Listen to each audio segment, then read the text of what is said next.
Secretly loving Erick for the 10th year. I finally got what I wished for. I was about to marry him, 1 month before the wedding.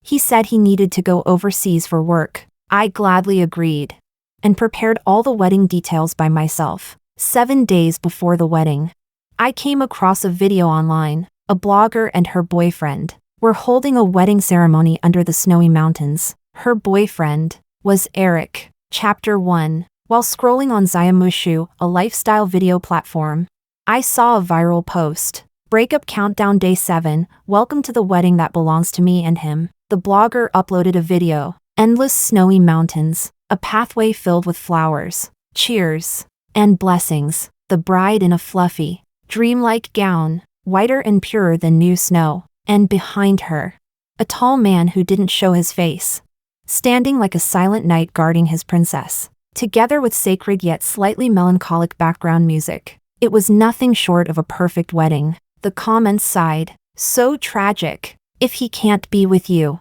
at least let him see you in a wedding dress once. The blogger liked that comment. In the post, she described in detail the preparations the two had made for this wedding. He personally picked her wedding dress, designed the venue, handled all the trivial tasks. Even though he didn't like taking photos, he patiently accompanied her through the wedding photo shoot, just to give her the truest, most complete experience. I felt a surge of envy. I unlocked my phone. The pinned chat remained silent. Almost every message on the screen was green. The latest message froze at 3 hours ago. I had asked when he would return to China. Maybe because of the time difference, he hadn't replied. Chapter 2. I replayed the video again and again. After watching it enough times, I began to feel that the man's gestures looked strangely familiar. A bit like Erick. While I was spacing out, the comments section gained new voices. I don't get it. What does this mean? Why a breakup countdown?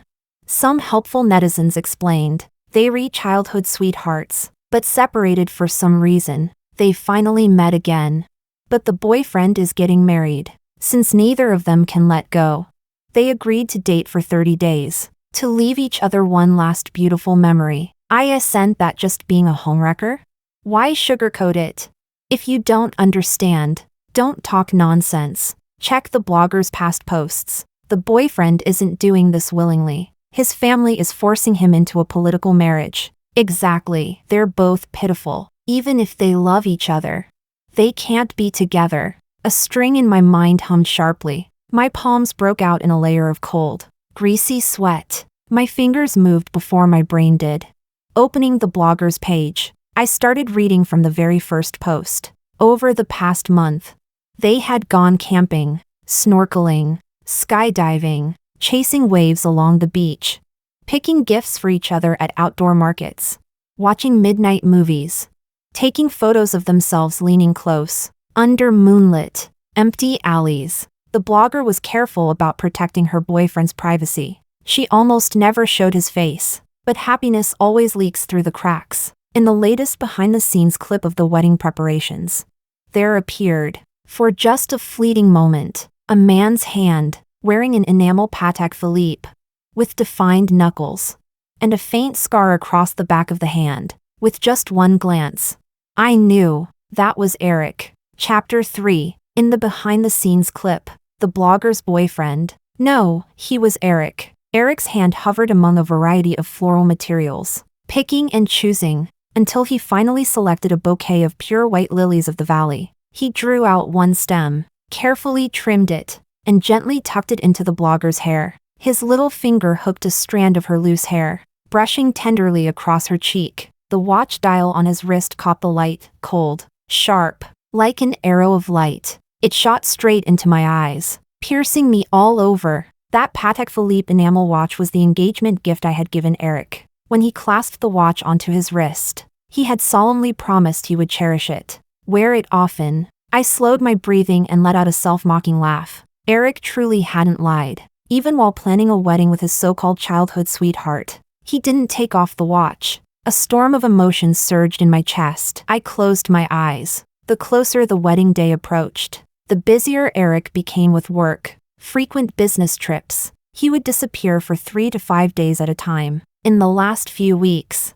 He even used the excuse of overseeing the European market and decided to stay overseas for a period. I could clearly recall how he reassured me, "When I'm a little less busy, after the wedding, I'll take you on a honeymoon anytime, any place you choose." I had been so immersed in the joy of finally marrying Erick that I ignored how abnormal he had become. Until now, it felt like someone had ripped away the blindfold I'd been wearing this whole time, and suddenly I realized the fairy tale castle I thought I was walking toward was actually a sheer cliff. My heart plummeted in that feeling of stepping into empty air. My phone screen lit up, dimmed, then lit again. I blinked at it just as a new message arrived. "Miriam, which table flower arrangement do you think is better?" Followed by several images. I opened the message. The wedding planner was still conscientiously confirming every detail in the group. Scrolling upward, Erick had never replied in the group, not even once, as if this entire wedding had nothing to do with him, as if all he needed to do was show up on the day. I exhaled slowly. The faint determination that had kept me blindly walking forward drained away. I typed, word by word, "No need to choose. The wedding is cancelled. We're not getting married." Chapter 4. The group chat exploded. The wedding planner sent several shocked emojis in a row, terrified. She asked what part 1 was dissatisfied with. They could adjust anything. So cautious, just like me. Back when I first arrived at Erick's home, desperately trying to please Erick and his mother, Monica. I comforted her a bit, then decisively left the group. Planner Alice sent me a private message, trembling, "Miriam, don't worry, even if the wedding is cancelled, we'll still handle all follow-up arrangements properly." Follow-up.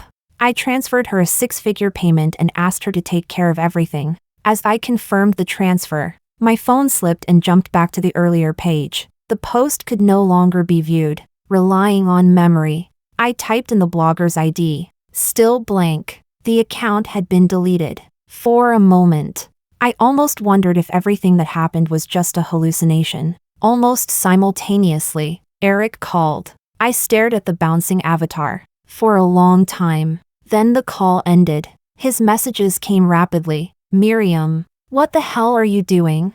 Pick up the phone. What do you mean we're not getting married? Explain. Answer me.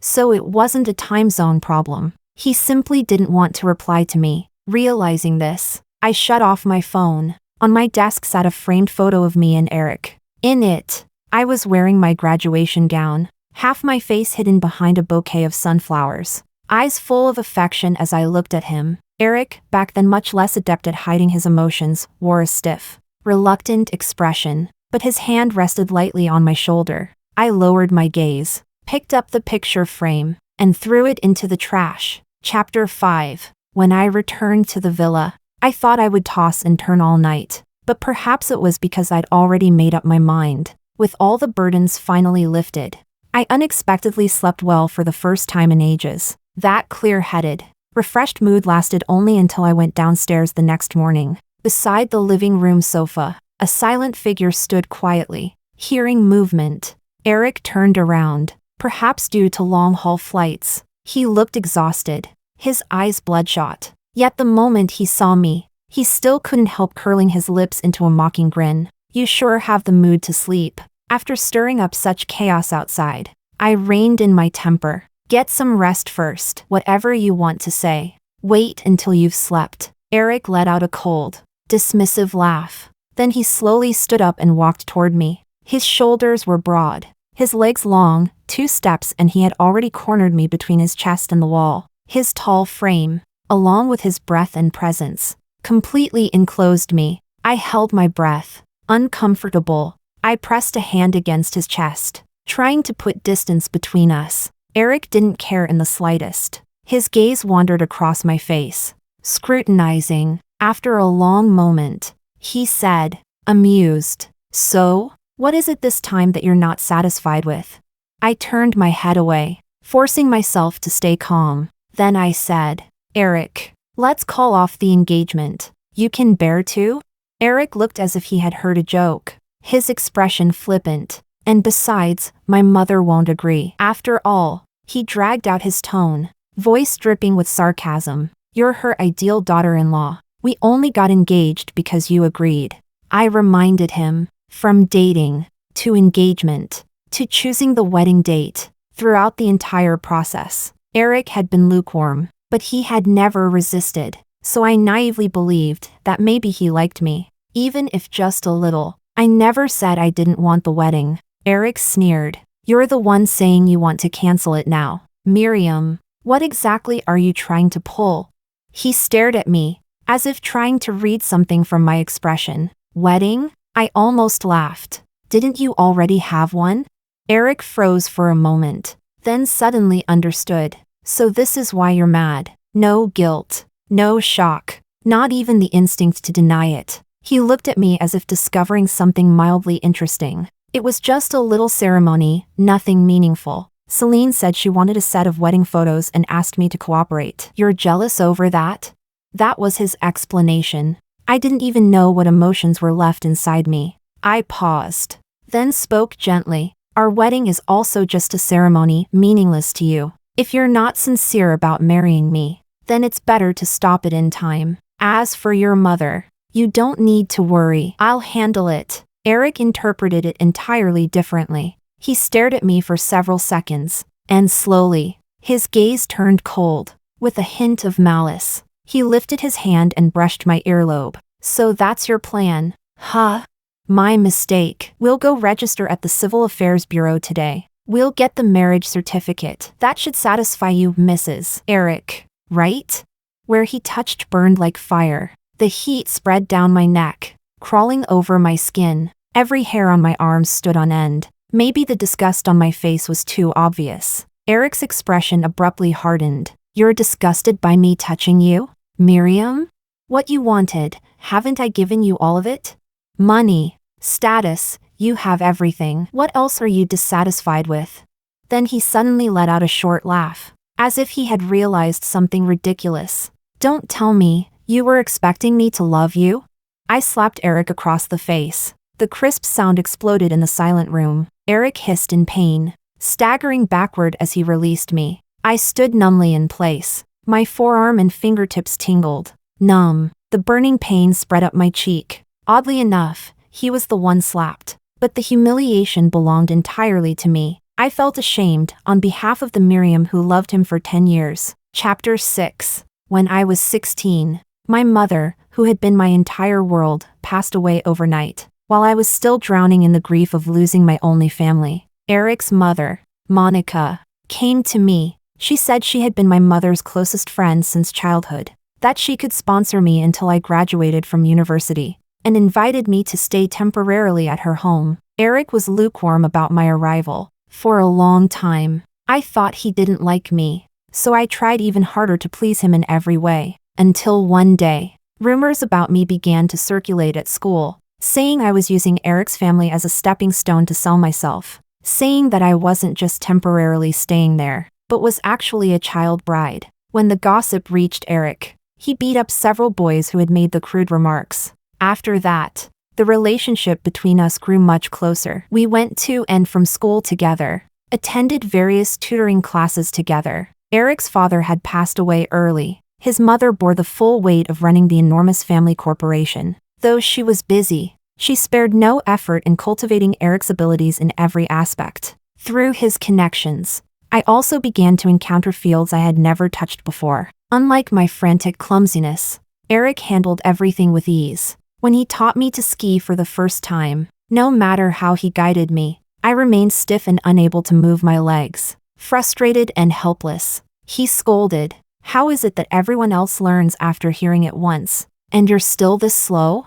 I pursed my lips, shook off his hand, and stomped back uphill. The ski pole in my hand was gently tugged back. Erick raised an eyebrow. Helpless. So temperamental. Fine. I said it wrong. I'll definitely teach you today. By the time the sun was about to set, I finally managed my first proper falling leaf turn. I turned around excitedly, wanting to boast to him. In the distance, the sky was ablaze with magnificent crimson light, the sunset spreading across half the heavens like a burning fire. Erick stood quietly behind me. At that moment, I could clearly hear the sound of my own heart falling for him, so I tried even harder. I wanted to become someone whom his mother and Erick would acknowledge. Even more. someone important in their hearts. Chapter 7. I once thought I had succeeded, until one day, I unintentionally overheard Erick talking with his friend. His friend teased, "Why didn't I see your little wifey following you today?"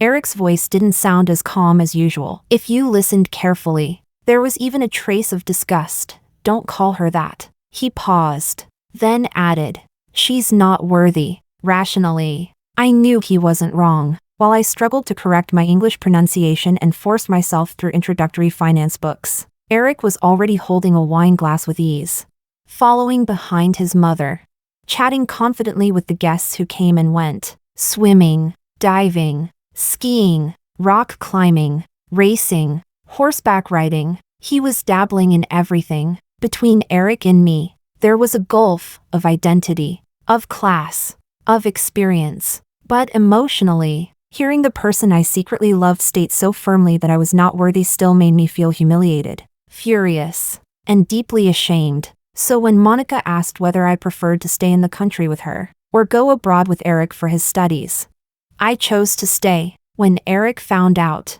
he blocked the door to my room. He was furious. "Miriam, do you agree to anything my mom tells you to do? Are you that desperate to please her? Do you like me? Or do you like my family's money?"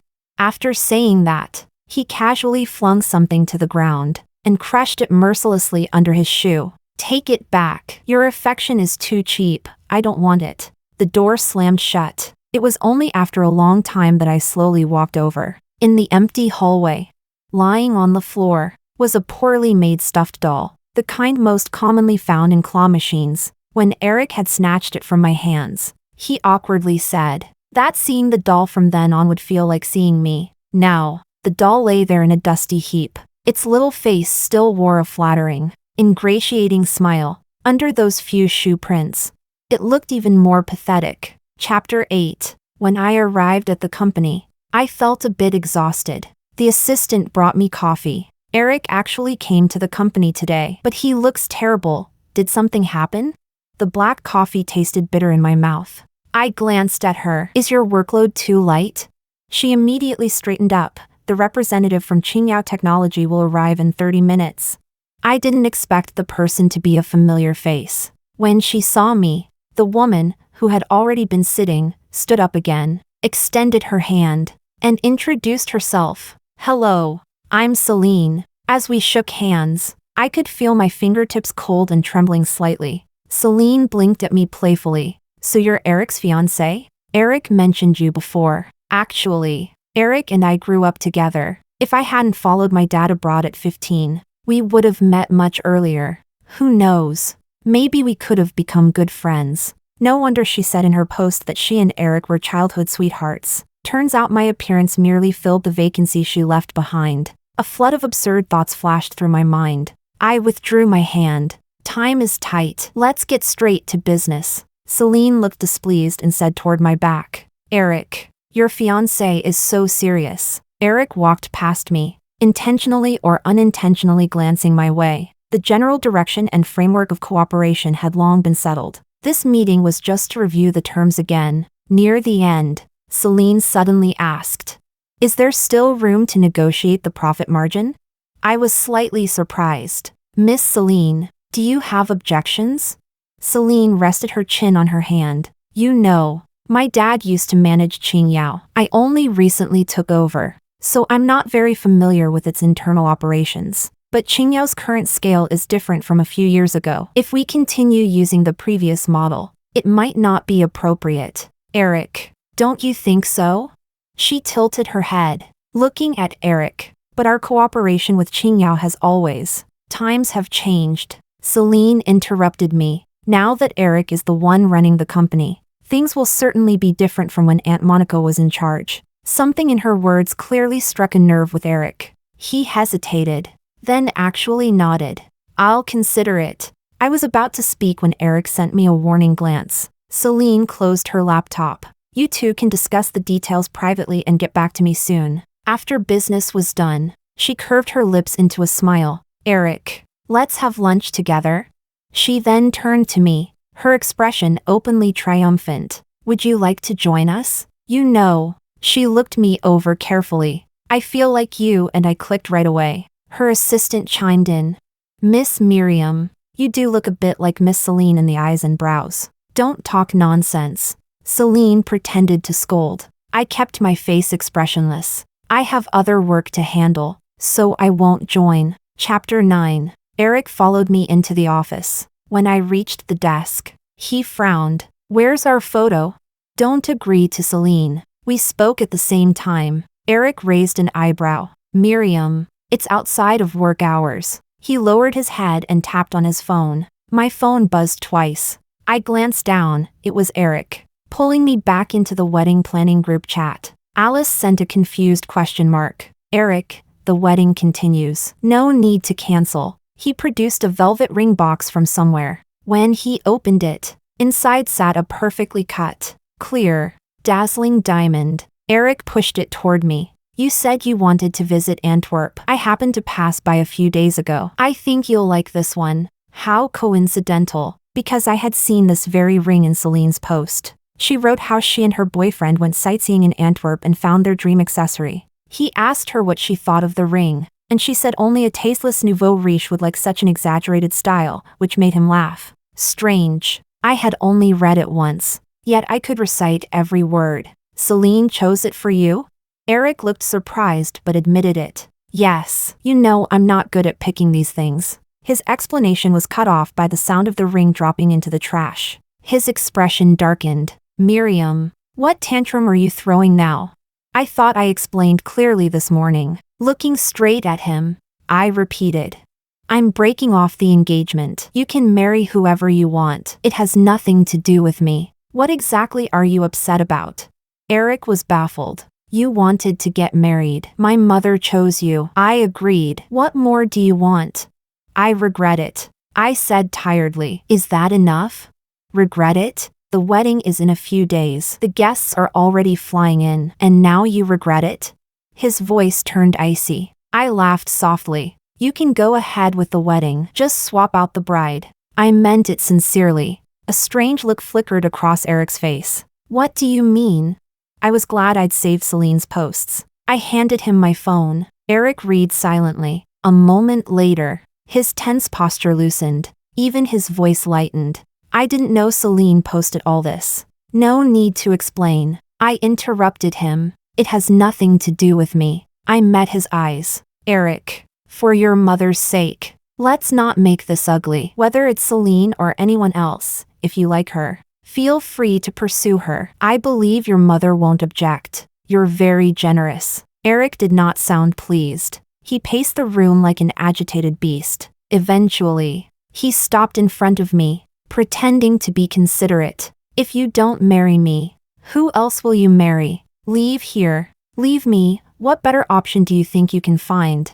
He had the arrogance to back up his words. However, that's my business, not yours. Silence stretched long. Finally, Erick moved. The air shifted as he turned away. He left only his retreating back in a cold sentence. Explain it to my mother yourself. I'm not getting involved. Chapter 10. Right before pushing open the ward door, I thought I was prepared. I wasn't. Monica was lying weakly and silently on the hospital bed. The once decisive, tough businesswoman now relied on expensive medication and nutrient infusions just to stay alive. To say I wasn't affected would be a lie. I tiptoed over to her bedside. As I lowered my head, I unexpectedly met a pair of dark, piercing eyes. Aunt Monica. My heart skipped a beat. My expression stiffening. Monica closed her eyes. Such a grown woman. Yet you're startled by everything. Not steady at all. I steadied my racing heartbeat. Are you feeling any better today?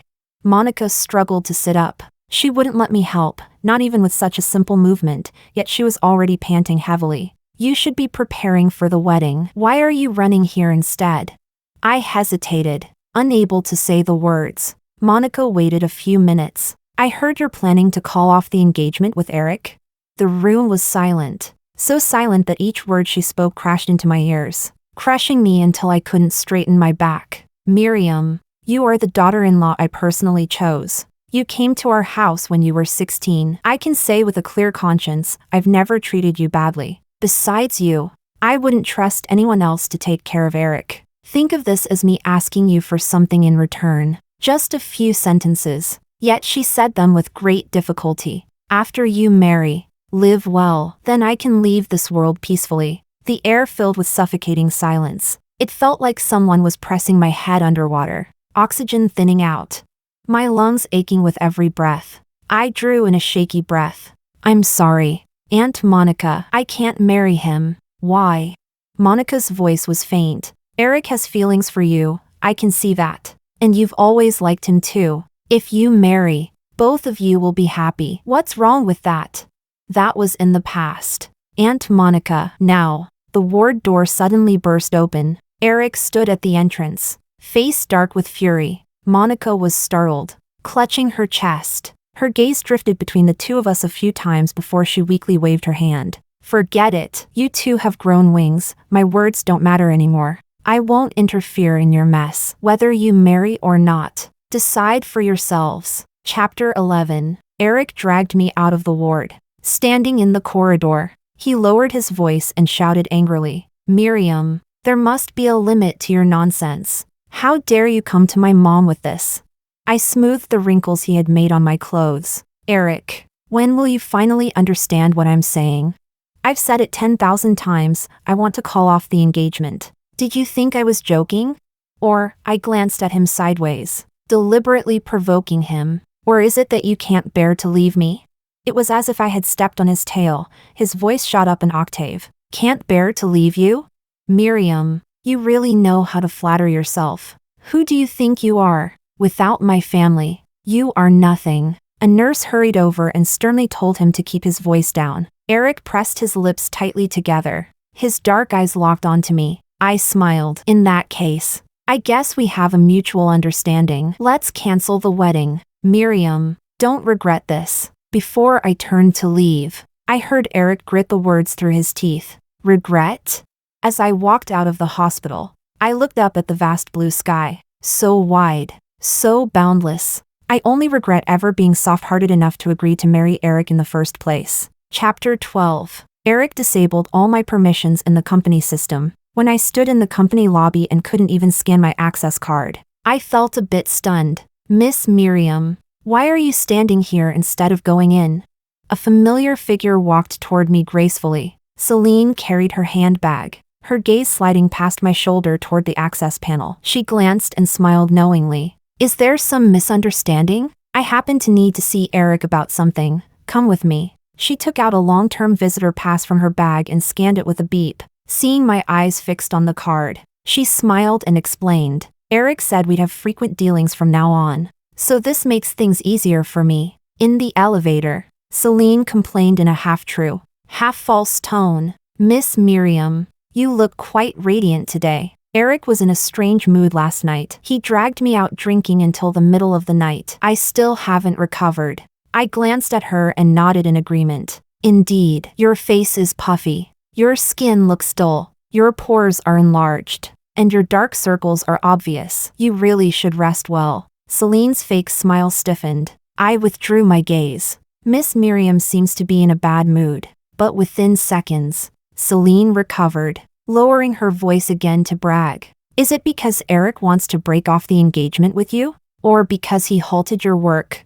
Well, yes, when both love and career fail, it's hard to be in a good mood. But I'm different. I'm here to sign a new contract with Erick. He agreed to give me an extra 5% profit in the new agreement. I couldn't hold back. Did Erick damage his brain?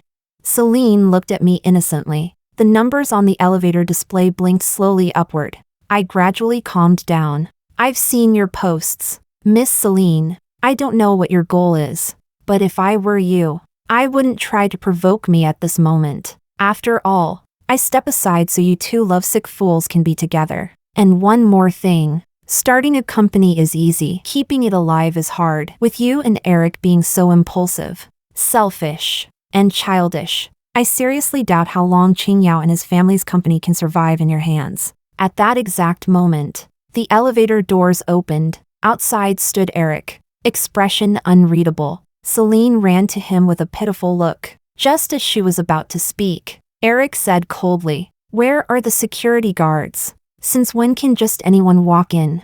The assistant behind him looked troubled. Glancing between him and me, there's no need to rush me out. I stepped out of the elevator. I'm here to process my resignation. The moment I decided to break off the engagement with Erick, I had already resolved to leave everything here completely. Chapter 13. While I packed my things in the office, Erick leaned against the doorframe with his arms crossed. His tone was lazy. Be careful. Don't accidentally take any confidential documents with you. My hands paused for a moment. Feeling reluctant, I asked, well, after all, you spent years being my mother's loyal dog, working so hard to climb into this position. Erick spoke slowly. Too bad, the company doesn't need an outsider like you meddling. I lowered my eyes. Erick never learns how to speak properly. When he's upset, he wants everyone else to be upset with him. When I loved him, I was often hurt by his unintentional malice. Now that I don't love him anymore,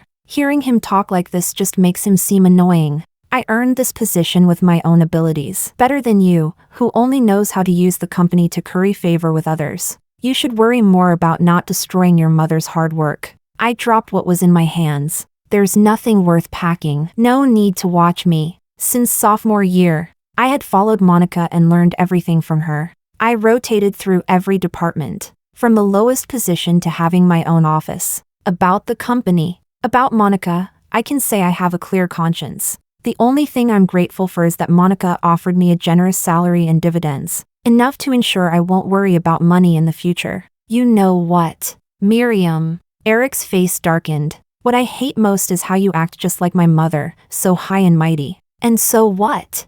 I don't care. I said, we won't see each other again. Why should I care what you like or hate? Erick gave a cold laugh. Retreating to advance? Besides Nanching, where else can you go? Chapter 14. Before leaving Nanching, I went to the hospital to visit Monica one last time. Hearing me say I was leaving, she sighed softly after a long silence. Go, you've done enough all these years. It's Erick who lacks the blessing. He didn't know how to cherish you. One day, he will regret it. Please take good care of yourself. Monica closed her eyes, silently bidding me farewell. I didn't know where to go. Every memorable moment of my life had happened in Nanching. Most of my youth was spent chasing Monica's and Erick's approval. Family and friends, Erick had aggressively occupied the most important place. So much so that no one else ever had a chance to enter my life. Looking back, I finally realized how impoverished my past had been. I chose Rome City, my mother's hometown, as the first stop after leaving. Before the plane took off, my phone received a call from an unfamiliar number. The person on the other end didn't speak, only empty, whistling wind came through the receiver. I didn't need to think twice about who it was. I hung up without hesitation. After landing, the first thing I did was buy a new phone card. Chapter 15. After drifting from place to place for months, I still chose to return to Rome City. I bought a small villa by the water and opened a modest pottery studio, selling handmade crafts. My teacher once told me, clay is forgiving. No matter what mistakes you make during the process, the clay will always give you another chance to try again. Watching a soft, shapeless lump gradually become a solid piece through shaping and firing, I felt as if I, too, had regained the courage to take control of my own life. Perhaps luck was on my side. One ceramic ornament I designed suddenly went viral. The studio started gaining a steady stream of customers. The next time I received a call from Erick was half a year later. I was guarding the kiln, waiting for a batch of pieces to finish firing. The sky was still dark. Pale dawn barely brushed the indigo horizon. Everything was asleep, making his voice through the phone sound like a faint murmur. Miriam. I have no family left. I took the earliest flight back to Nanching. Erick sent a driver to pick me up. As soon as I got in the car, the driver handed me a food box. Sir specifically instructed the house staff to prepare breakfast according to your old preferences. Please eat a little. The box felt warm in my hands, a faint aroma seeping through the cracks. I didn't have much of an appetite, so I set it aside. In just a single year, the once familiar streets now carried a hint of strangeness. I sighed and asked, meeting the driver's gaze in the rearview mirror. How is Erick? Sir is very sad, the driver said. Finally finding an opening, he rambled. telling me about Erick's work these past 6 months. How he sat outside the operating room through the night when Monica was critically ill, going on, almost recounting Erick's entire schedule, with you accompanying him. Sir will surely get through this. I replied flatly. He told you to say these things, didn't he?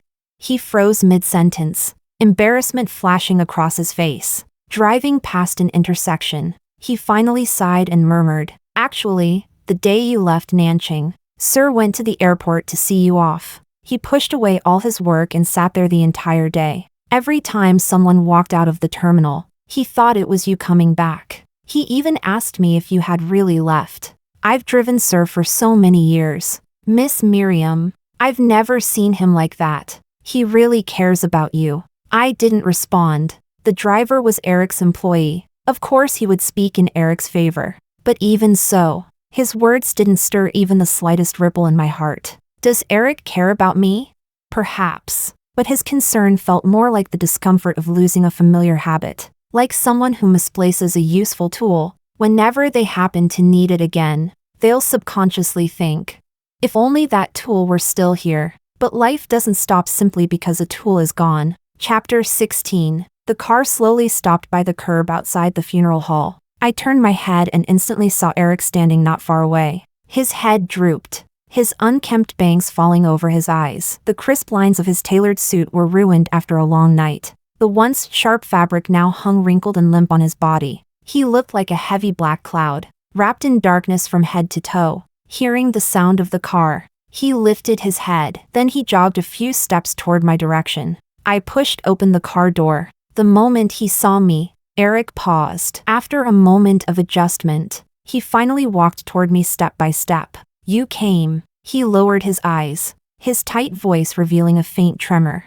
Up close, I realized he had grown thinner. He carried the frail exhaustion of someone recovering from a long illness. My condolences, I whispered. Erick's eyes instantly reddened, as if unable to hold himself together any longer. He stepped forward and suddenly pulled me into his arms. Shocked, I leaned back. I was about to push him away when he buried his head against my neck, his hunched back trembling slightly. Hot, damp tears quickly soaked through the fabric on my shoulder. His emotions came fast and went just as fast. He soon released me, though his eyes were still red. His expression had returned to its usual calm. Sorry, I lost control for a moment. It's fine, understandable. Erick gave a bitter smile. Miriam, must you really treat me like a stranger?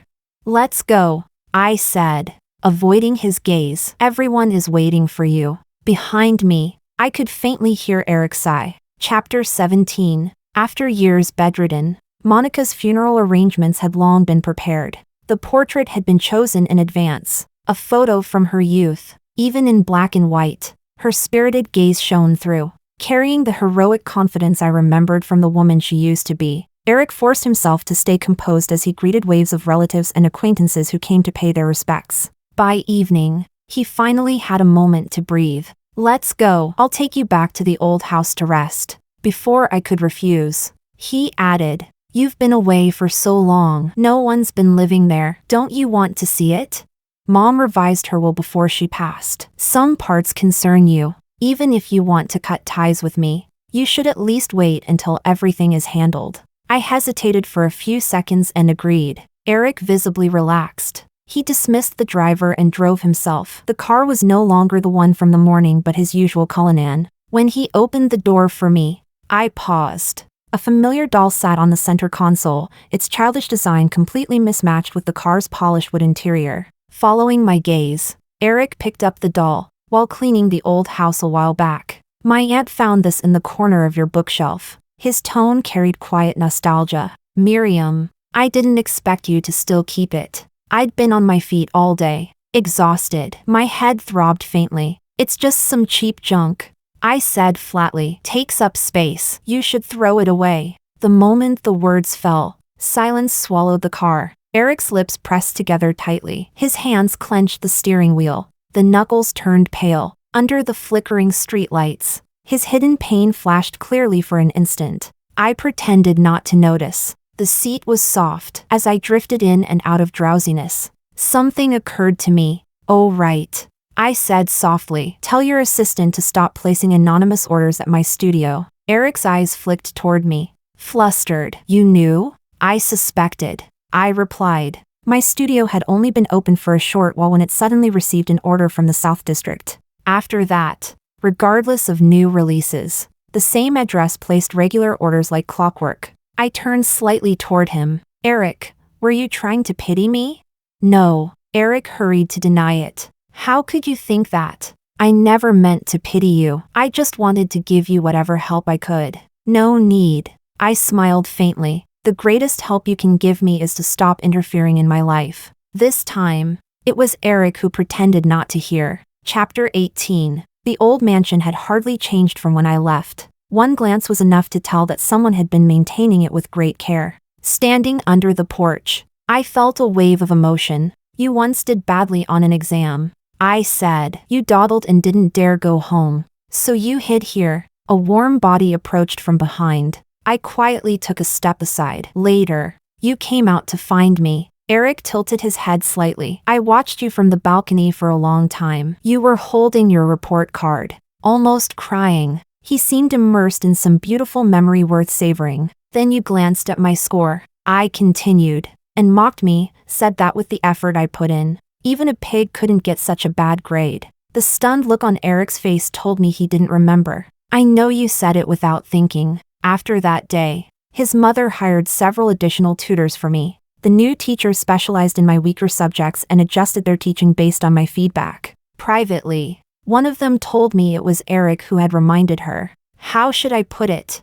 Erick's kindness toward me was like sugar hidden beneath layers of glass shards and thorns. You had to first endure the piercing pain and shed blood before tasting that pitifully small bit of sweetness. Erick's face instantly turned pale. He hurriedly turned around and left. His panicked figure could only be described as fleeing in defeat. After that, whenever he spoke again, there was a faint cautiousness, as if afraid he might accidentally step on another landmine. Perhaps he had something weighing on his mind. When his mother brought the soup, he failed to dodge in time. A steaming bowl of chicken soup with fish maw fell straight onto his forearm. Startled, she apologized again and again. He frowned deeply, yet still asked, Miriam, are you okay? Did it splash on you? I shook my head. Inside, I sighed heavily. I only wanted to eat one quiet meal. Why was that so impossible?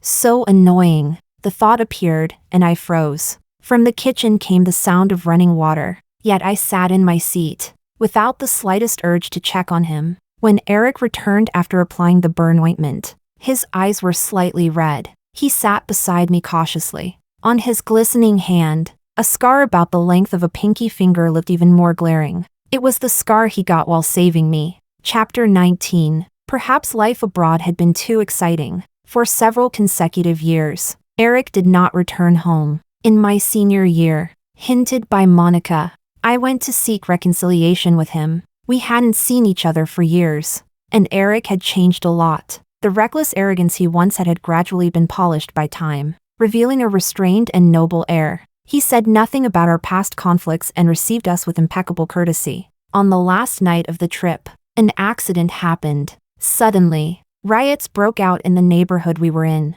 In extreme panic, everyone screamed and fled in all directions. As the crowd grew chaotic, Erick and I were separated. Around me were unfamiliar faces. In my ears were screams mixed with excitement and the sound of shattering glass. On the verge of breaking down, I suddenly saw Erick, with a face full of anxiety. He pushed through the crowd like Moses parting the sea.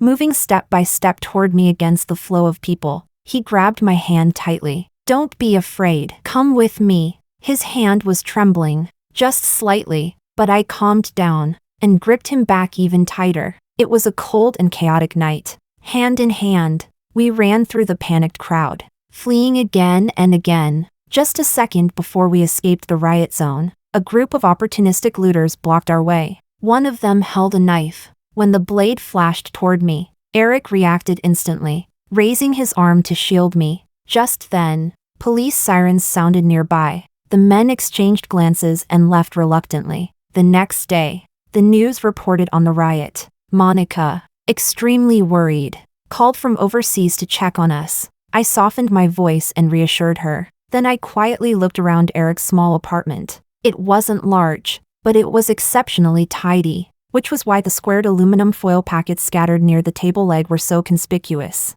At first, I didn't realize what they were. When I did, I felt as though all the blood in my body froze. I didn't know what I said to Monica after that. I only answered mechanically, "Don't worry. I'll persuade Erick just as you instructed." The phone was suddenly snatched away. Erick's furious voice sounded as though separated by frosted glass, distant and fragile. "So that's why you suddenly came to see me. It was my mother's order." Miriam. "Oh Miriam, you really are a loyal little dog." Because he used too much force. His freshly bandaged wound split open again. A faint trail of blood seeped out. That time, we parted on bad terms. That year, Erick still did not return home. Meanwhile, the company, due to strategic mistakes from upper management, continued losing market share. I followed Monica everywhere, trying to salvage the situation with her. Later, Erick completed his studies and returned to take over the company. Monica sent me to work by his side. Through our professional collaboration and mutual understanding, our relationship thawed again, gradually becoming close. But stepping back and looking at it, the fundamental conflict between Erick and me had never disappeared. We simply pretended it wasn't there, as if ignoring it could keep everything intact. Chapter 20. Pulling myself out of the memories. I met Erick's eyes, filled with desolation. He let out a bitter laugh. "Miriam, you know, if this were the past, if you saw I was hurt, you would have rushed over to treat my wound, scolding me for not being careful, dragging me to the hospital like it was some kind of emergency, and I'd have to comfort you, telling you it wasn't serious, telling you not to cry." I smiled. "Sounds annoying." A pause, then I added softly, "Pretty stupid, too." "Not stupid at all," Erick objected. "I was the stupid one." His voice was low, hoarse, scraped raw. "I was stupid for not daring to admit I liked you. I was terrified that the reason you were good to me was only because I was Monica's son. When you said you wanted to marry me, I was genuinely happy, but there was always a voice in me asking, did you truly want to marry me? Or was it because my mom wanted you to? I didn't dare ask you, so I ran. I never expected to meet Celine. Never expected her to post all those things. Later, when you said you wanted to break off the engagement, I lost my mind. I said so many cruel things, none of them what I truly meant. But you really left, without a moment of hesitation. Miriam, you don't know how much it hurt. Just a little more, just a little, and we would have been married. Whether you loved me, or had other reasons, what does it matter? As long as you stayed by my side." His voice trembled. "Miriam, I regret it. Come back to me. I have no one left." He grabbed my hand desperately. His tear-soaked eyes locked onto mine. I had never seen Erick cry so helplessly, so utterly broken. A hot tear fell onto the back of my hand. The sudden burn startled me, my fingers curled slightly. Gently, I pulled my hand back. "Erick, you're just not used to it. It'll pass. No matter how deep the wound, one day it will heal." That's how I got through it. Erick's eyes reddened further. "You still refuse to forgive me." I shook my head. "I don't blame you anymore. And naturally, forgiveness doesn't apply." I pulled out a few tissues and handed them to him. "Pain only exists when there's care. Hate only grows where there was love. Don't." Erick covered his face. Voice muffled. "Don't say any more. Let me finish." I spoke gently. "I'll say it slowly. After all, it seems we never really talked properly, and we won't have another chance in the future." I looked at him steadily. "Erick, are you telling me that all this time, you never realized I loved you?" He turned his face away. I let out a small, humorless laugh. "That's not quite it, is it? You simply couldn't stand the idea that you might like someone you believed was beneath you in every way. So you used my feelings however you pleased. You trampled my affection again and again. You tested the limits of my tolerance just to measure the purity of my love. You were certain I would never leave you, so you treated me without restraint. You said you didn't dare seek clarity, so you ran. You said nothing happened with Celine, yet you still traveled with her, played with her, even held a wedding ceremony for her. You said I was greedy and vain, so you threw me out of the company without hesitation. And now, when you're left with nothing, you say you can't live without me. You want me back. I lifted my eyes to him. Erick, the world does not revolve around you. You didn't understand that at 18. And even now, you still don't. Chapter 21. Erick did not appear at the reading of Monica's will. His assistant attended on his behalf. In the will, Monica specifically stated that the old estate and all high-value jewelry under her name would be left to me. Unexpectedly, she also granted me an additional 3% of the group's shares. After signing the notarized documents, the lawyer politely informed me that they would handle all follow-up procedures. On impulse, I turned to Erick's assistant and said, compared to him, Monica was actually quite generous. The assistant pushed up his glasses and tactfully changed the subject. There are also some documents from Mr. Erick that require your signature. The villa Erick bought for our planned marriage, he had transferred it to me. In addition, he gifted me a grade A commercial office building in Rongqing. Mr. Erick also said the company doors will always be open for you. You may return anytime. No need. I declined calmly. I poured my heart into that company for years. I'm tired.